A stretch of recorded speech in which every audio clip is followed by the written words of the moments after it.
Hello students, welcome to Miss Zoology.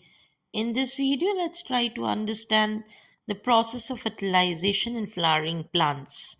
This process of fertilization in flowering plants is particularly complex compared to animal kingdom.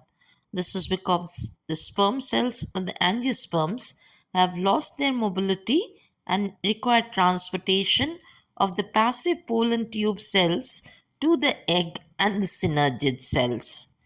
Fertilization is the fusion of the nuclei of the male and the female gametes. But before we try to understand the act of fertilization, it is necessary to understand the structure of the mature pollen grain and the mature ovule. So let's begin with the structure of the mature pollen grain. The mature pollen grain is a cell with a double wall, the outer exine, which is protective, and the inner intine.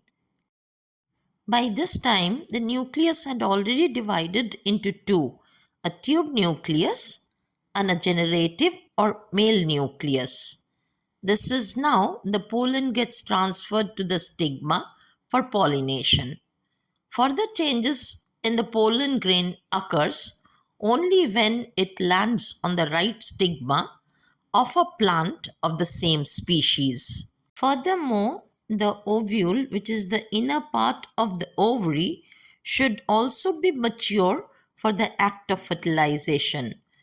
Ovule is destined to become the seed, and the ovary should turn into the fruit containing the seed inside. There may be a single or several ovules depending upon a single seeded fruit or many seeded fruit. Each ovule has one or two protective coverings called integuments. A small opening called the micropyle is present at one end of the ovule, which is meant for respiration as well as for the entry of the pollen tube. A mass of food laden cells called the nucellus is present inside the integuments. Embedded inside the nucellus is the embryo sac.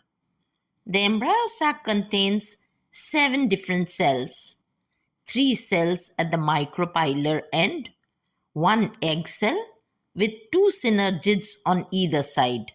Then, 3 cells at the opposite end, which are called the antipodal cells. This is at the chalaza end. And at the center, there is a large central cell which contains 2 polar nuclei fused together. It is then time for the germination of the pollen grain. Once the pollen grain lands on the stigma, a pollen tube starts growing through a germ pore carrying the generative nucleus and the tube nucleus. By this time, the generative nucleus divides into 2 sperm nuclei or 2 male gamete nuclei. By the time the pollen tube reaches the micropyle, the tube nucleus disintegrates. The sperm cell release occurs after intimate communication between the pollen tube and the receptive synergids. This further results in the breakdown or the lysis of both the interacting partners. Following the release of the 2 sperm cells, or what we call as the secondary male nuclei, they interact and fuse with 2 dimorphic female gametes in the egg cell and the central cell. With the egg cell, the secondary male nucleus forms the embryo, and that fusing with the central cell containing 2 polar nuclei, it forms the endosperm, which helps to store food for the growing seed.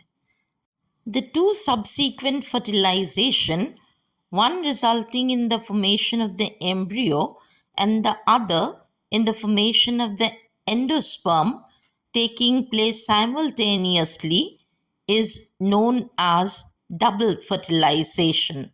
Endosperm mother nucleus shows a 3N structure. The two polar nuclei and one male secondary nucleus gives rise to the 3N, which is also known as triple fusion. And this triple fusion is a part of the double fertilization, where the other fertilization is the formation of the zygote by the resulting union of the secondary male nucleus. I hope you liked the video. Please do like, share, and subscribe to my channel. Thank you for watching.